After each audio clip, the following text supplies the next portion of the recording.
من اشتاق اطشر وذوب، وعيني ما تخفى على دربك شابحة. الناس بي تصيح خايب والكتوب، شلون اتوب وروحي يمك رايح؟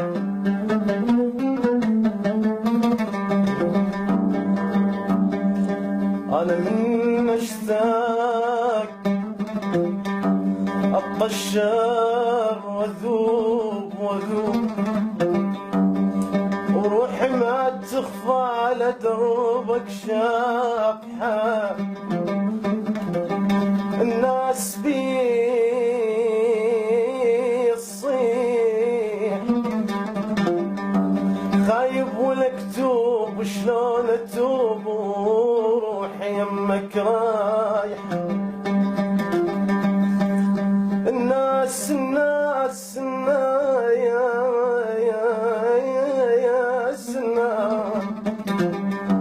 الناس بيصيح خايب والكتوب، شلون اتوب وروحي يمك رايحة. البطاقة الشخصية كاظم الزهيري، من تولد البصرة عام 1962، خريج كلية الفنون الجميلة، بكالوريوس فنون موسيقية، متزوج ولدي أولاد وأحفاد الحمد لله والشكر. أسكن محلة الجمهورية اللي هي مسقط رئيسي منذ ستينيات القرن الماضي. عملت في الصحافة العراقية وكتبت الشعر. عضو اتحاد عضو نقابة الصحفيين العراقيين، وعضو اتحاد الصحفيين العرب، وعضو اتحاد الصحفيين الدوليين، وعضو في نقابة الفنانين العراقيين. الأستاذ الشاعر والإعلامي والأديب والجميل والمميز والراقي كاظم الزهيري، نحن اليوم في ضيافتك في بيتك العامر. أهلا وسهلا بكم أستاذ هشام وأنت وأستاذ عبد الكريم، وتشرفت كثيرا بحضوركم في منزلي هذا المتواضع في محلة بائسة تحتاج إلى أبسط الخدمات حقيقة. شكرا لكم ولهذه الالتفاتة ولهذه المقدمة الجميلة. الأستاذ كاظم الزهيري، هناك حالات استثنائية عديدة في حياتك. كاظم الشاعر، كاظم الإعلامي، كاظم الصحفي، وكاظم الأديب. نبدأ بالشاعر. نعم. يعني تعرف أنت خصوصا جنوب العراق يعاني من كبت، والفن والأدب والإبداع يأتي بعد معاناة، ولذلك ترى كثير من المترفين الآن لا يعرفون الأدب ولا الفن ولا الشعر. المبدعون دائما هم أبناء الفقراء، ولذلك أنا الشعر رداء الفقراء. نعم سكنت في هذه المحلة، محلة الجمهورية، التي كانت ولا زالت منجما كبيرا للمبدعين وللرياضيين المعروفين. أنجبت كاظم الحجاج، وأنجبت صلاح عيال، وأنجبت رحيم كريم، وأنجبت كثير من الأسماء القائمة تطول لا أستطيع، وأنجبت أبو سرحان، وأنجبت عود الشهد، وأنجبت مهدي عبو السوداني. كثير من الأسماء المهمة التي تركت بصمة واضحة في خارطة الأدب والثقافة العراقية. حقيقة من خلال احتكاكنا بالشعراء واحتكاكنا بالفنانين واحتكاكنا في هذه المدينة كما قلنا البائسة، تولدت يعني هذه الموهبة البسيطة، وزادت شيئا فشيئا إلى أن يعني كتبنا ما يعني يليق بذائقة الآخرين. أنا لا أدعي أنني شاعر الحقيقة، لأنه لا يوجد لي منجزا واحدا، لكن شهادة الشعراء وشهادة المتذوقين يقولون أنك تكتب شعرا. نسمع آيات من الشعر الجميل. يعني مثلا سمعك مقطوعة يقول: أنت حسنك ضوء يشق قلب النهار، ويا نهار اللي يقدر يفارق شمس، وانت شمس الله اللي تشعب كل مكان، تطرد الظلمة وتلقنها درس، سوالفك قيثارة تعزف للحياة، تهز مشاعرنا وتحاكينا بهمس. يعني أنا حتى الموسيقى أدخلها لأنه صلب اختصاصنا، ولذلك يجب أن تكون هناك مثاقفة، يجب أن يكون الشعر الشعبي يرتقي إلى ذائقة المثقفين وذائقة الناس. لا يمكن لقصيدة بائسة أو قصيدة تمتلك مفردات بين قوسين سوقية ومفردات مستهلكة تصل للناس.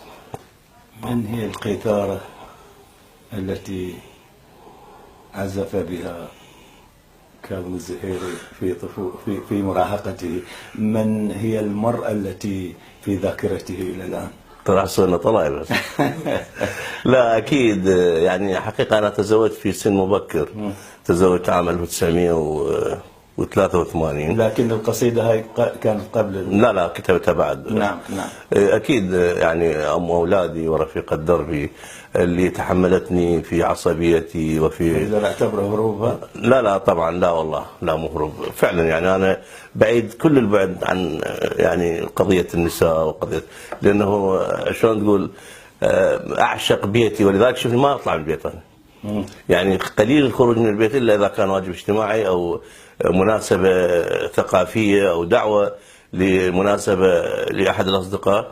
ولذلك ترى يعني همي ووضعي كله منصب في بيتي، كيف لي أن أرمم هذا البيت سواء مع الأولاد أو مع زوجتي. المرة الأولى هي الأم، تحن لأمك؟ أمي يعني إذا أقول لك شيئا أعشقها عشق، الله يرحمها. يعني هي فوق كل النساء، وهي سبب وجودي حقيقة، لأنها وقفت معي في شدائد الدنيا. رسالة إلى أمك عبر العدسة، ماذا تقول لها؟ يعني أتمنى أن تكوني الآن موجودة وتشاهدي أولادي وأولاد بناتي، وتحضري هذا الجمع الموجود الآن في بيتي من بنات وأحفاد، كي تسعدين كونك كنت تقولين متى أرى أحفادك. أستاذ كاظم، تشعر بالغربة؟ أشعر في الغربة إذا كنت في مجتمع لا يشبهني. حقيقة أحكي لك، يعني أقولها مرة، حقيقة مرة. الآن يمكن حتى أنت وكثير من المشاهدين لاحظوا المنظومة الأخلاقية عند الناس اختلفت، وخصوصا في العقدين الماضيين. المنظومة أصبحت الآن علاقات مصالح، عكس ما كنا عليه في السبعينيات والثمانينات القرن الماضي. كنا نتصادق وكنا نبني علاقات خالية من المصلحة. الآن معظم، أنا لا أعمم لأنها قضية نسبية، لكن الرائج الآن والموجود على السطح هي علاقات مصلحة، وهذا ما يغيظني ويجعلني في عزلة دائمة حقيقة. كاظم الزهيري اسم أثبت مكانته إعلاميا وأدبيا، ما فكرت بالهجرة؟ أنا يعني لو أريد أن أهاجر كان هاجرت، لكنني لدي جذور ولدي علاقة مع هذه التربة، علاقة الابن مع أمه. لا يمكن لي أن أترك مدينتي وخصوصا البصرة. يعني دعني عن الوطن يختلف، لكنه البصرة لها عشق خاص بالنسبة لي، وخصوصا محلة الساكن بها الآن. ولهذا تراني لم أنتقل من محلة الجمهورية إلا سنوات بسيطة سكننا فيها في منطقة الشعيبة، يوم كان والدي رحمه الله يعمل في سكك حديد العراق. أنا من اشتاق أطشر وذوب، وعيني ما تخفى على دربك شابحة. الناس بي تصيح خايب ولكتوب، شلون أتوب وروحي يمك رايح؟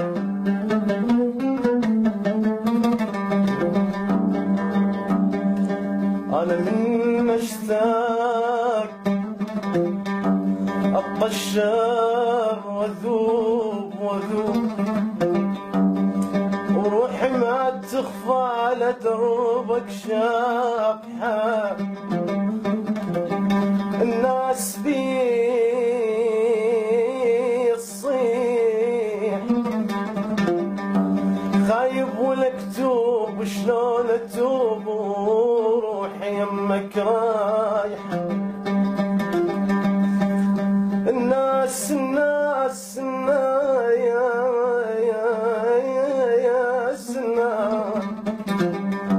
الناس بيصيح خايب ولكتوب، شلون أتوب وروحي يمك رايحة. أستاذ كاظم، اكو رسائل اجتني عبر الفيسبوك بالدردشة، عندما عرفوا انه انت راح تكون ضيف بحالات استثنائيه. الرساله الاولى تقول كاظم الزهيري مغرور. على شنو مغرور؟ ما اعرف. لانني منعزل اعتقد يعني. يعني لا التقي كثير مع الاخوان والاصدقاء، وحقهم طبعا، وهذا رايي واحترم راي من يقول انه مغرور، لكنه المغرور لديه منجز. انا لا امتلك منجز حتى اكون مغرور فيه. هنا رساله ثانيه تقول كاظم الزهيري كان دكتاتور حين استلم احدى المحطات الاذاعيه. لا بالعكس، بالعكس لحد الان الموظفين اخواني واصدقائي يعني يكونون لي كل الاحترام، وهذا ما لاحظته بعدما ان خرجت من الاداره، لانني زرعت فيهم المحبه وزرعت فيهم الابوه، وكنت اتعامل معهم كاولادي، حتى مشاكلهم الخاصه كنت انا احنا.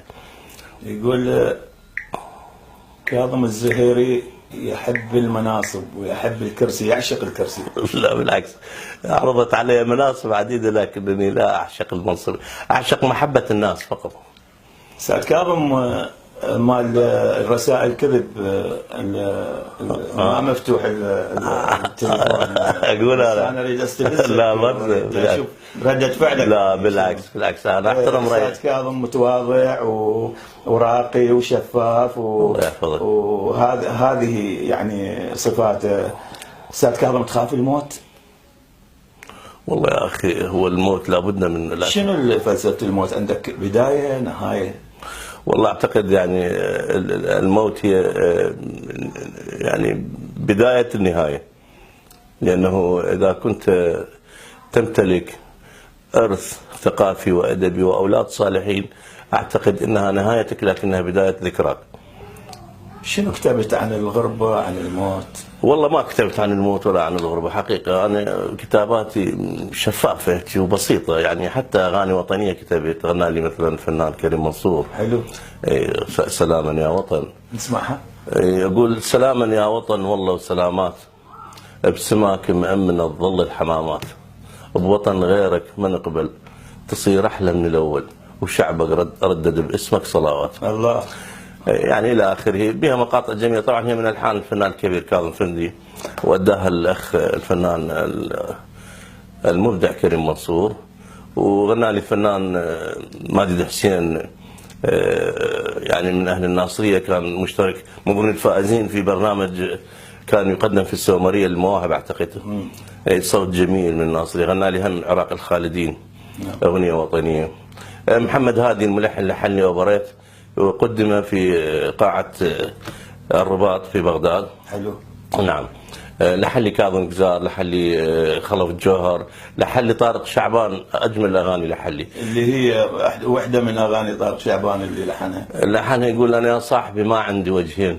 الله. وبوجه واحد عشت بين المحبين، اللي يحبني بعمري يفديه، أبيع الروح واشريه، تعلمت الوفا منها للطيبين. على الوفا. ندخل إلى منطقة التأليف أو السيناريو للسينما. نعم.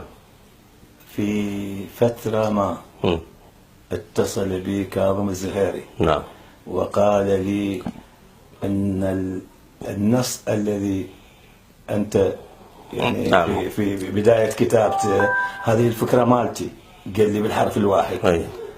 فأنا اعتذرت من الأستاذ كاظم وقلت له أنه هذا المخرج، احنا ما نريد نجيب اسم المخرج. نعم. المخرج هو قال لي هاي الفكرة واكتب عنها. قلت لي أنت لا، هاي الفكرة مالتي. تحدث لي عن هذه السرقة وعن هذا يعني دعنا نترك هاي الملفات، لكن أنا كتبت في السينما، كتبت لا أنا أريد هاي يعني كنا جالسين في جلسة خاصة. نعم. وطرحت على احد المخرجين فكره ما ان نكتبها ونسويها فيلم. يعني تفاجأت ورا فتره شفت الفيلم معروض، وكان جنابك الكريم وانت استاذي واخي الاعز. لا الفيلم ما انعرض، انما قصدي سمعت يعني جاي اكتب جاي تكتب بي. نعم. وانت اعتقد ما كتبت. لا ما كتبت لان انت خبرتني انه الفكره ما كتبت. نعم. بس انا كتبت فيلم اسمه تحقيق، فيلم يعني حتى اطلع عليه استاذنا الكبير حميد صابر وبعض السينمائيين، لكن فيلم مو قصير يعني اكثر من 30 دقيقه تقريبا.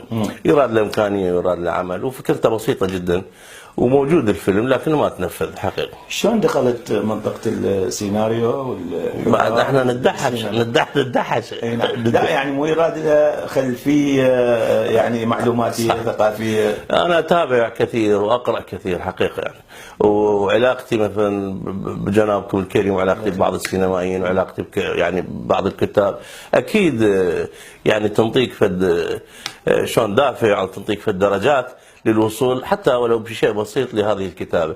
كتبت لكن عرضت على الأستاذ خالد وعرضت على بعض المخرجين وحتى قلت لك حميد صابر، أنطوني بعض النصائح وأخذت بها الملاحظات والحمد لله والشكر. يعني كتبت الفيلم موجود، بس تعرف الإمكانيات، يراد الإمكانيات يعني. أي يعني بالنسبة للصحافة والإعلام وجيه عباس أي قبل الصحافة والإعلام. نعم، وجيه صديق وفي وعزيز وإلى مواقف، وخصوصا إلى مواقف طيبة جدا. اللي ما يعرف سيد وجيه حقيقة كثير من الناس يتحدثون بسوء عنه، لكن سيد وجيه إنسان نقي ونظيف وصاحب الصاحب. يعني لا يمكن لسيد وجيه هل تغريه منصب أو تغريه مادة أو إلى آخره.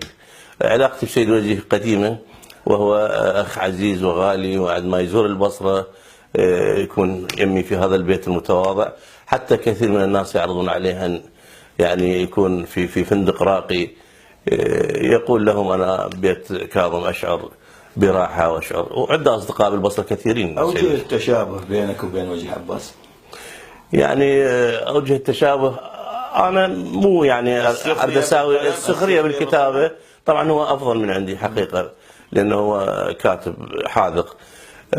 هو يقول يعني انت انا وياك تقريبا نفس الخط، بس هو انا متاكد هو افضل من عندي لان عنده اصدارات وعنده كتب وكاتب جميل وشاعر راقي هو. واكو جرأة يعني بالطرح. يعني يمكن اذا تلاحظ بعض الكتابات اللي نكتبها او نطلع نتحدث في فضائيات نتحدث بجرأة لا نبالي، لان هي مصلحة الناس ومصلحة الشعب هو فوق كل الاعتبارات. ولذلك اعتقد يعني انا لا أدعي أنني أدافع عن الفقراء والناس المحرومين، لكنني أقول أحد أصوات هؤلاء. كاظم الزهيري دخل منطقة السياسة، ماذا أراد بتلك الخطوة أن يقول؟ والله هاي الفترة يجب أن أعدمها من حياتي حقيقة. ليش؟ لأنه أنا بعيد كل البعد عن السياسة، لكنني أردت أن أخوض تجربة وقلت يعني هاي الناس اللي جايين تقاتل على مودها ونتعب لها ونركض لها بلكي يخلوا لهم صوت يمثلهم. لكن للأسف معظم الناس اللي اشتركت في الانتخابات هي مؤدلجة وإلها خطوط وإلها أهداف خاصة. يعني الناس اللي ما انتخبت أعتقد هم جمهورنا أكثر شيء اللي ما طلع انتخب. والحمد لله والشكر. أعتقد أنها خطأ كبير وجسيم ارتكبته في حياتي، هو دخلت هذا المعترك، لأنه معترك لا يشبهني. يجب أن أكون مراقب أنا ومدافع ضد كل سياسي فاسد. وترى الآن العراق الآن في منحدر. يعني 885 تريليون دولار ميزانية العراق من 2005 إلى 2010، 80% من عندها سرقات و20% توزعت للرواتب وخدمات بسيطة فقط أرصفة. يعني الآن إذا ترى مدينة البصرة، هذه المدينة اللي 80% من اقتصاد العراق هو من مدينة البصرة. يعني منافذ حدودية موجودة، كوادر علمية وكوادر فنية وكوادر أدبية وثقافية موجودة، ممكن أن يغيرون الحال من 180 درجة. لكن بسبب تسلط أو تسيد بعض الأحزاب والسرقات الممنهجة، ويعني هذا جعل من البصرة أسوأ مدينة أعتقد في الشرق الأوسط. منو بدأ برأيك أول منذ نشوء الإنسان، الثقافة والفن أم السياسة؟ لا أكيد يعني أكو قضية، أنت أستاذ هشام أستاذنا، السياسي يفهم فقط في السياسة، بينما المثقف أو الواعي يفهم في السياسة ويفهم في الأدب والثقافة. أعتقد أن الثقافة هي الأم وجاءت السياسة بعد الثقافة، لأن الثقافة تولد مع الإنسان والأدب يولد مع الإنسان. أما السياسة ممكن معترك، ممكن أي واحد يجي يدخل له، لكن الأدب والثقافة والسياسة أو الشعر هذه موهبة لا يمكن لأي إنسان عادي أن يدخل هذا المعترك وهو لا يمتلك مقومات الإبداع. أعتقد أن مدينة البصرة تعاني من إهمال واضح وأعتقد متعمد من قبل المسؤولين لمفصل من مفاصل مهمة في العراق، هو الثقافة والأدب والفن. بدليل أن مدينة البصرة بكل فنانينها وأدبائها ومنجزها الحضاري والإرث الكبير اللي تمتلكه هذه المدينة، لا يوجد فيها مسرحا واحدا يغطي نشاطات هذه المدينة. والسبب واضح جدا، لأن كثير من الذين تعاقبوا على حكم مدينة البصرة لا علاقة لهم بالثقافة ولا علاقة لهم بالفن، ولهذا ترى الفنانين مهمشين والأدباء مهمشين. وما نراه الآن من مناسبات تحصل، على سبيل المثال مهرجان المربد، هذا المهرجان الكبير الذي يحضره كبار الشعراء العرب والأجانب، لا يوجد مسرح يقام عليه هذا المهرجان، بل يؤجروا قاعة في شيراتون ضيقة أو صغيرة لا تتحمل الحضور لفعاليات هذا المهرجان. أتمنى من المسؤولين العراقيين والمسؤولين في مدينة البصرة الالتفات إلى هذا المفصل المهم، لأن حقيقة هناك كتاب مستشرقين، ومن ضمنهم الرئيس الأمريكي الأول واللي هو توماس جيفرسون، اللي الدولة الوحيدة التي وضعت الصحافة والفن في دستورها. قال لا يمكن لبلد أن يتطور دون وجود ثقافة وأدب وصحافة. ولهذا إذا أراد سياسيو العراق النهوض بالواقع المرير والنهوض بواقع مدينة البصرة، عليهم أن يدعموا الأدب والفن والثقافة، لأن السياسة جناح والثقافة والأدب أجنحة متعددة. في تسعينيات القرن الماضي، وحتى تحديدا في عام 98 كنت في مدينة الناصرية. كان العراق يعاني من حصار اقتصادي قاتل، وخصوصا يعني احنا اللي ما كنا ننتمي لحزب السلطة كنا مهمشين وكنا نعاني من الفقر والعوز. فانتقلت إلى الناصرية بال 98، حصلت عمل بسيط كنت أعمل بالناصرية، وعلاقاتي مع فناني وأدباء وصحفيين الناصرية علاقة وطيدة وعلاقة حميمية، علاقة تمتد إلى سبعينات القرن الماضي. كانت هناك تصدر صحيفة الناصرية، وكان الأخ الشاعر فاضل السعيدي مسؤول على إحدى الصفحات، فاطرح علي أن أكتب فد أشياء بسيطة تحقيق. نعم. الحمد لله يعني كتبت بداية، هاي بداية كانت، لكن يا سنة بال 98 بالضبط. 98 نعم. لكن البداية الحقيقية اللي انطلقت من خلالها هي بعد 2003. تعرف أنت كانت الصحف مؤدلجة ويجب أن تكتب بنفس لكن عشان نكتب مثلا خبر فني، لقاء فني عن شاعر شعبي تنشر قصيدة هكذا. وطبعا انا اشكر الفنان الشاعر فاضل السعيدي، يعني انت اخذ وكان رئيس تحرير ثقافي. ايوه مع فاضل السعيدي حقيقة. نعم نعم. وانا اشكر الشاعر الكبير فاضل السعيدي، عندما حقيقه احتضنني في ذيك الفتره. كان رئيس تحرير الله يرحمه الشاعر كاظم الركابي، وكثير من الصحفيين اللي كانوا في هذه الصحيفه. كان الشاعر الصحفي محمد حنون، الدكتور حامد الشطري، يعني اسماء مهمه كانت. بعد 2003 عملت في صحيفة المنارة. قبل المنارة عملت في صحيفة كل العراق. وبعدها بال 2004 انتقلت إلى مدينة ميسان أعمل في إذاعة كل العراق. بقيت 7 أشهر أو 8 أشهر في هذه الإذاعة. عملت النوم في صحيفة المنارة اللي كانت تصدر في البصرة، وكان رئيس تحريرها الدكتور خلف البنشيدي، ومعي صحفيين كبار امثال طالب الشعراء وصحفيين امثال طالب عبد العزيز، هاشم تايه، جاسم العايف، عبد الودود، محمد السهيل احمد. اسماء مهمه كانت معي، احمد السعد، مؤيد حنون، اسماء كانت كثيره معي في هذه الصحيفه. عملت في صفحه التحقيقات والاخبار المحليه، والحمد لله نجحت فيها حسب شهاده الاخوان وما كتبه جاسم العايف عني مشكورا في احدى مقالاته الطويله، اللي قال تعلمت من كاظم زهيري الكثير في الصحافة عندما عملت معه في المنارة. وهي شهادة أتشرف بها من إنسان واعي وكاتب كبير مثل جاسم العايف. بعد المنارة عام 2006 انتقلت إلى شبكة الإعلام العراقي، وعملت في إذاعة البصرة. نعم. عملت في إذاعة البصرة، قدمت برنامج أدبي شعر. نعم. وكنت أكتب الأخبار لهم، أحرر الأخبار. بعدها أصبحت مديرا للإذاعة بعد أن تقاعد أخي سنة 2008 بالضبط. 2008 بعد أن أحيل على التقاعد الأستاذ المرحوم جواد كاظم الصحفي، جواد كاظم الله يرحمه، أصبحت مديرا لإذاعة البصرة. كانت الإذاعة يعني تعرف إمكانيات شبكة الإعلام العراقي، إمكانيات كانت يعني ممتازة، فقدرنا أن نعمل بها، وكانت معي أسماء مهمة ومذيعين ومذيعات ومقدمي برامج. تعهدنا أن نعمل بصوت واحد أو بيد واحدة، وكنا عملنا من أجل الارتقاء بهذه الإذاعة، وفعلا ارتقينا بالإذاعة وأصبحت لها ساحة كبيرة من المستمعين. ويعني حتى احتفالات أنا والكادر يعني أجرينا احتفالات أو أقمنا احتفالات بمناسبة تأسيس الإذاعة لأكثر من مرة، وكان الحضور بهيج وحضور كبير بالنسبة للمستمعين. وحضر على ذكر الأسماء حتى السيد وجيه عباس حضر أحد الاحتفالات، وسادة الصحفيين والإعلاميين ونقابة الفنانين حضرت هذه، وكرمنا صحفيين رواد وكتاب رواد وفنانين رواد وإذاعيين رواد كرمناهم. بعد إذاعة البصرة بقيت في هذه الإذاعة أكثر من 7 سنوات، ثم انتقلت الآن أنا في صحيفة صباح البصرة التابعة لصحيفة الصباح اللي مرجعيتها شبكة الإعلام العراقي.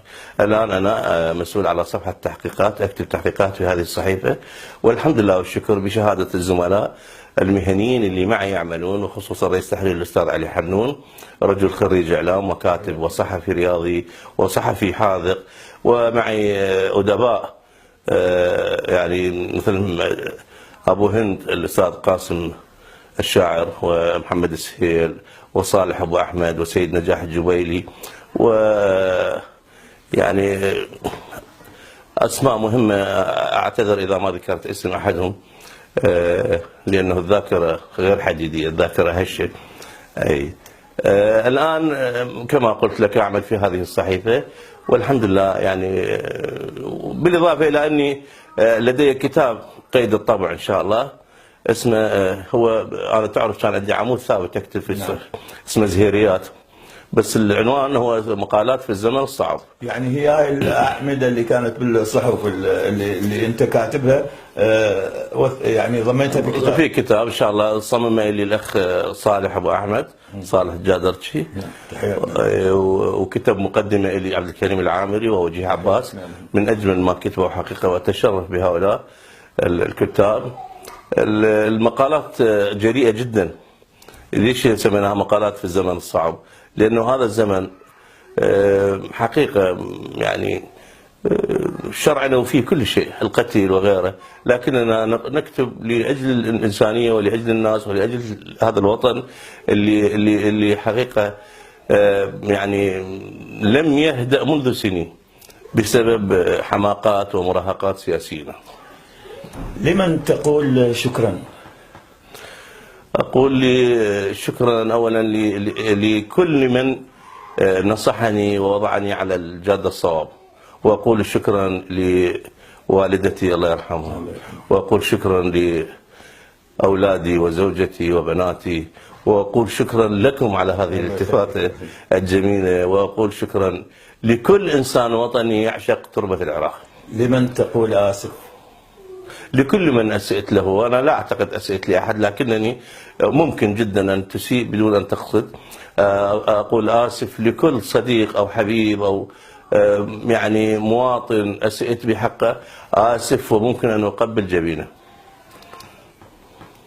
فاصل ونرجع إلى الحالة الاستثنائية الروحية في حياة كاظم الزهيري.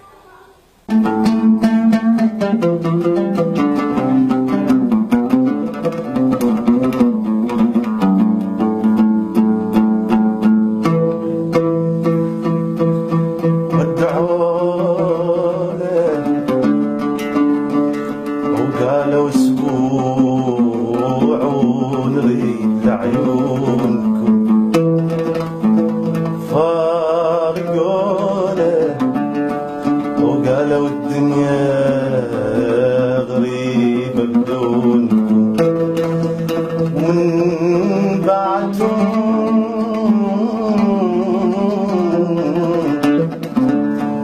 عشنا بدروب البريد ومن بعدهم ننتظر منهم رسايل لو بطاقة يوم عيد. من بعدهم عشنا بدروب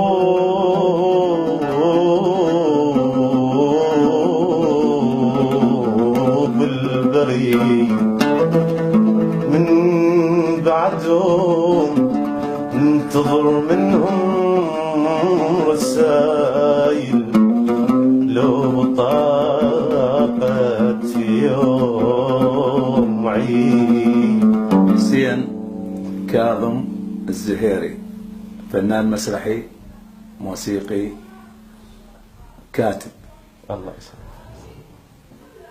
أقدر أعتبر حسين هو الحالة الاستثنائية في حياتك. والله حسين وحتى علي شاعر جميل. علي علي ابني الأكبر شاعر رائع جدا، أخذ الجائزة الأولى بأحد المهرجانات. نعم. وحسين يعني يختلف عن علي لأنه موسيقي ومسرحي ومثل أفلام قصيرة وكاتب يعني حلو أقرأ له. كاتب.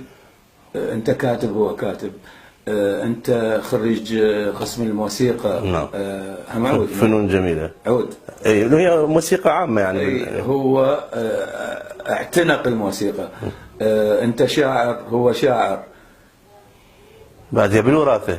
لا يعني الجينات. إذا هو الحالة الاستثنائية. طبعا حالة استثنائية هو. ما لحنت الأستاذ كاظم؟ لا غنالي موالات غنالي. نسمع. شنو الرأي أعتقد؟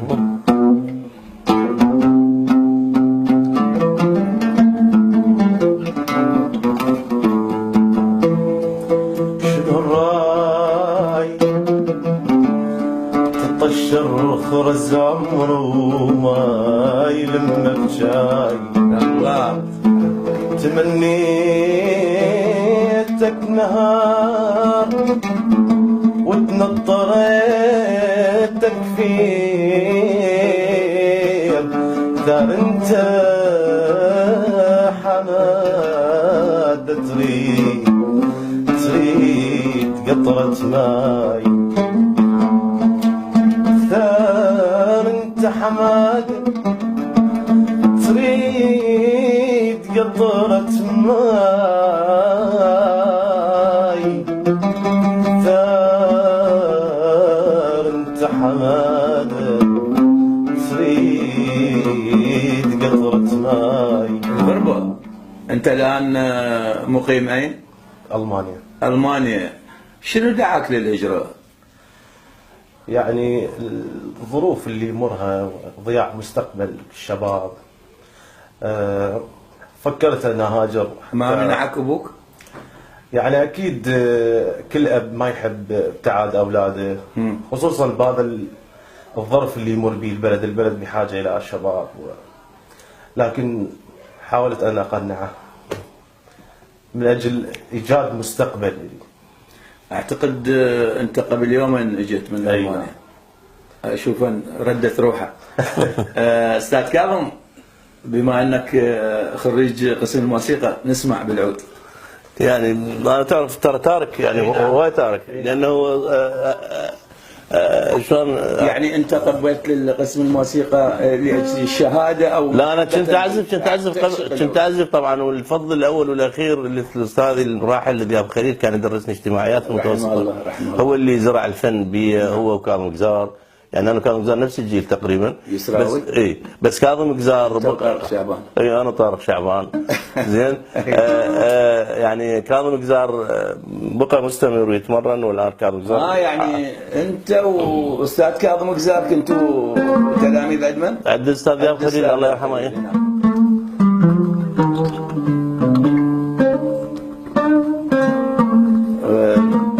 انا طماع اريد الصوت. نترجاك زعلني بعيد، تريد نتوسل. صوت تعبان طبعا. لا صوت حلو. تقدر تشتري المخذول بس ما تشري ضمير الكل. كم واحد فقد شوفه وتوجه بعزته واندل.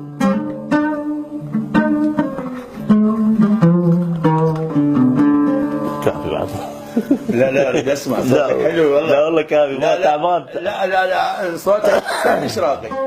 بيه حزن. الحزن ليش عندنا استاذ كاظم؟ مو قلت لك الجنوب العراق، وسط وجنوب العراق تعرض الى مآسي ونكسات يعني كبيره، من الاستعمار والى الفقور الى العوز الى الاحتلال الى نظام صدام الى الان. فلذلك هذا متأتي من كبت مستمر. ولذلك دائما انت اذا تريد تفجر شاعر، يعني تفجر ابداع اقصد، وتفجر كاتب، دعه يعيش ظروف صعبه جدا، لانه يكتب باحساس صادق. اما لابد من ازمه. لازم المترف لا يمكن له ان يكون مبدعا كبيرا. نعم. مثل الفقير يعني. ولذلك تشوف الان كل الكتاب والشعراء المبدعين، حتى الممثلين المبدعين، هم ابناء فقراء. نسمع الصوت الجرح والوتر الجرح.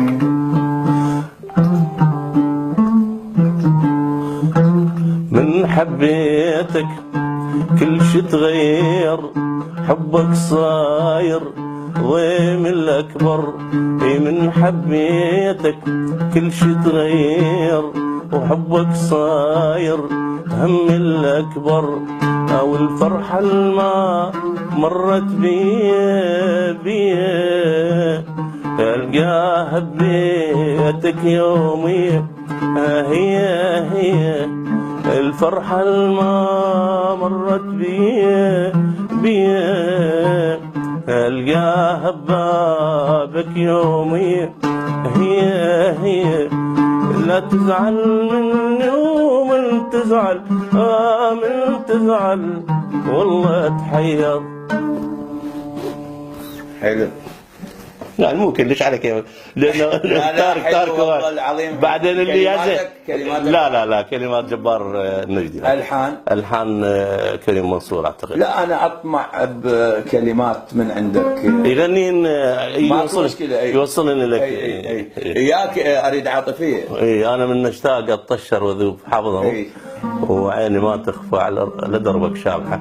ناس بي تصيح خايب ولا كتوب، شلون اتوب وروحي يمك رايحه. هسه انت اعزف تقاسيم قبل لا تطب، اريدها بصوتك تحكيها وبعدين من يخلصها انت هذا. اوكي؟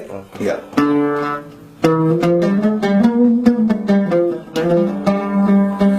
انا من اشتاق اطشر وذوب، وعيني ما تخفى على دربك شابحه. الناس بي تصيح خايب ولا كتوب، شلون اتوب وروحي يمك رايحه.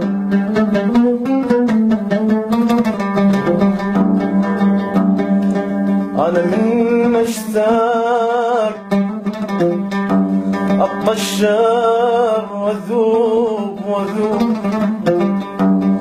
وروحي ما تخفى على دربك شابحه. الناس بي تصيح خايب والكتوب، شلون اتوب وروحي يمك رايحه. الناس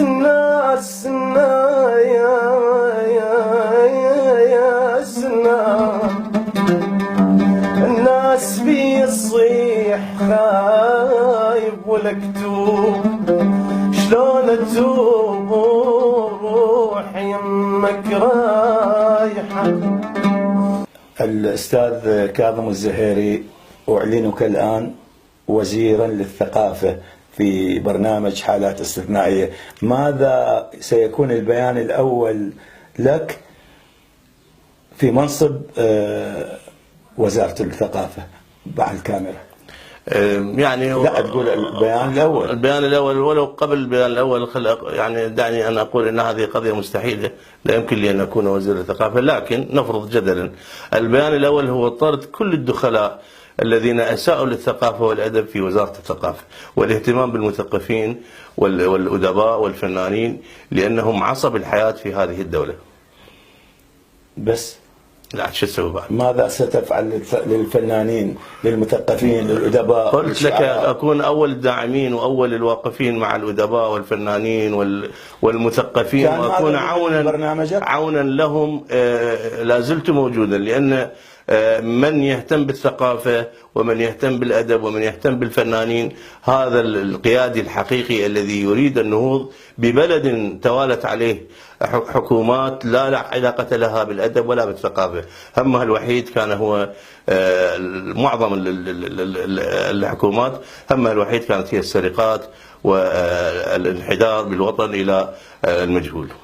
أخطر قصيدة سياسية كتبها الشاعر كاظم الزهيري أريد أسمعها. والله يعني تنتقد الوضع ما كتبت هذا، بس انا اكتب مقالات. يعني تعرف انت تدري يعني الشعر محطه من محطات حياتي. نعم. لكن مهنتي هي الصحافه والادب، واكتب مقالات بهذا الموضوع. لكن كشاعر كتبت ضد لان ما توصل المقالات هي التي لان عندي متابعين. مختصر لمقاله حافظها يعني أنت تعرف أنت يعني قلت عندك مقالات ساخرة. أنا أوظف السخرية في نقد لاذع للحكومات وللمسؤولين. يعني مثلا المواطنين أخليها بين قوسين أقول المقاريد مثلا، يعني أنتقد حالات مباشرة. يعني لا أقول مع احتراماتي لهذه الكلمة وآسف بين قوسين، لا أقول للأعور أنت كريم عين، بل أقول له أنت أعور. كون تصل، وهذه أعتقد هي سبب بعض المسؤولين قاموا بكرهنا وبإبعادنا بكثير من المفاصل. رأيك بالخيانة؟ لا أعشق ولا أحب الخائن ولا أحترم من يخون، لأنه من يخون الناس يخون حتى نفسه. طعنوك؟ لا ما أعتقد، لأن أنا لا يوجد لي أعداء. لا ما عندي أعداء. يعني ما أحد طعنك من الخلف من أصدقائك من أكيد، بس يعني قضية بسيطة. يعني ممكن. شنو ردك؟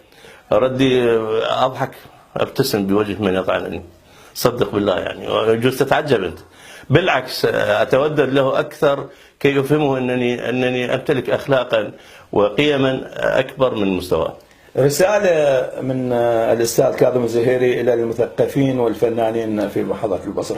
والله أتمنى من المثقفين والفنانين والأدباء وكل من يعمل في هذا المعترك أن يخرج عن عزلته وأن ينزل من التل الذي صعد عليه منذ سنين كي يساهم في نقد الوضع العراقي ونقد الوضع الآن اللي يدور به الساحة، والالتفات إلى هموم الفنانين والأدباء والالتفات إلى هموم المواطنين، لأن صوت المثقف يصل. وأخطر صوت يعتبر يقلق السياسيين هو صوت المثقف. نسينا محطة اللي هي محطة نقابة الصحفيين. نعم. كنت باللجنة التحضيرية. نعم كنت رئيس لجنة تحضيرية. حدثني عن الموضوع. يعني النقابة مرت بظروف بوقتها يعني صعبة، وأتشرف جدا بأن أنال ثقة زملائي في البصرة وثقة نقيب الصحفيين ومجلس النقابة في بغداد، وتم اختياري كرئيس للجنة تحضيرية. كنا عملنا أكثر من 9 شهور فيها، والحمد لله بفضل من الله وتعاون الزملاء والأصدقاء في نقابة الصحفيين وصحفي البصرة استطعنا أنا وفريق العمل معي أو أعضاء الهيئة التحضيرية أن نقيم انتخابات لنقابة الصحفيين نتج عنها هيئة إدارية ورئيس هيئة إدارية، وهذا حقيقة يعتبر يسجل لنا كصحفيين عاملين بجد وعاملين بمحبة للصحفيين. والحمد لله والشكر الآن مقر موجود لنقابة الصحفيين، والأمور أعتقد أنها طبيعية جدا. طبعا أنا كنت عايش هاي الفترة، كنت رئيس اللجنة التحضيرية، وكنت فاتح باب النقابة مو بس للصحفيين، للجميع، لكل المثقفين. نعم. أنا من عندهم كان عندي تمرين مسرحي. نعم. كنت فاتح المسرح مال النقابة. نعم. لي للتمرين الحمد لله والشكر. يعني مو بس أنتم، حتى الشعراء أمسيات شعرية، لأن هو هذا صلب عملنا. يعني الثقافة هي فيها صحافة وفيها أدب وفيها، لأن لا يمكن للصحافة أن تنجح دون أن تهتم بالفنون الأخرى أو بالثقافات الأخرى، ولا يمكن للأدب أن ينجح دون أن تكون معه الصحافة كعون يتكئ عليه. ولهذا أنا أشكرك جدا على هذا الموقف. النقابة مفتوحة للجميع، والنقابة ليست نقابة كاظم الزهيري، بل هي نقابة أهل البصرة ومثقفي البصرة. وفعلا يعني عملنا فيها مهرجانات وأمسيات، واستضفنا فنانين واستضفنا شعراء، والحمد لله بشهادة الآخرين استطعنا أن ننجح في هذا العمل. أنا من اشتاق أطشر وذوب، وعيني ما تخفى على دربك شابحة. الناس بي تصيح خايب ولكتوب، شلون أتوب وروحي يمك رايح؟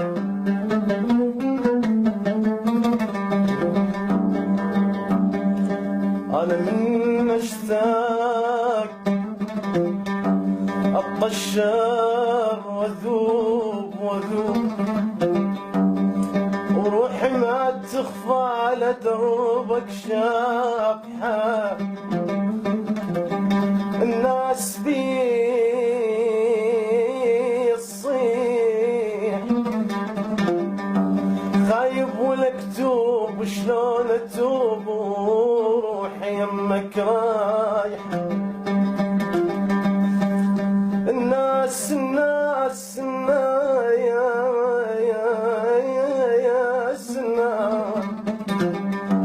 الناس بيصيح خايب ولكتوب، شلون أتوب وروحي يمك رايحة.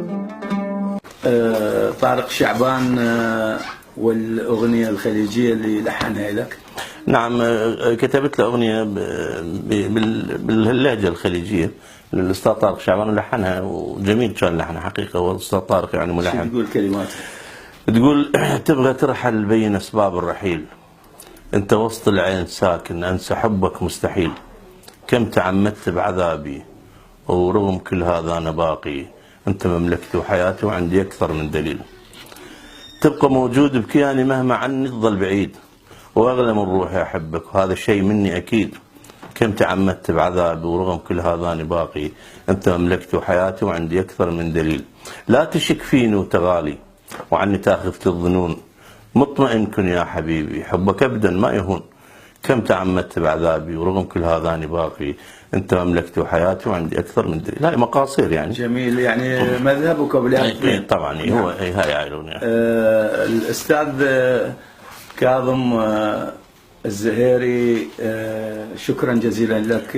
لقد كانت حلقة مميزة راقية. أنت شفاف، أنت راقي، أنت مبدع. شكرا جزيلا لك. شكرا لكم بقدر محبتي للعراق وبقدر نخيل العراق.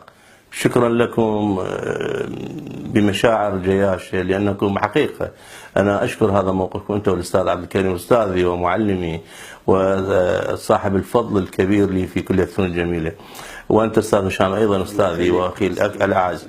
شكرا لكم لأنكم تتذكرون من ترون فيه إبداعا ومن ترون فيه يستحق أن يظهر في هذه القناة التي حقيقة أنا يعني أبارك لك هذه الجهود على الرغم من تواضع الإمكانيات لكنها كبيرة بكل أشياء.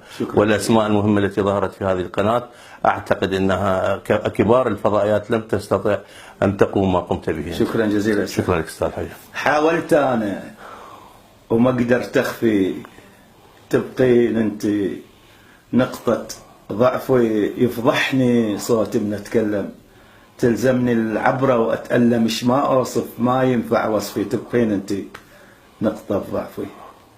مع السلامة.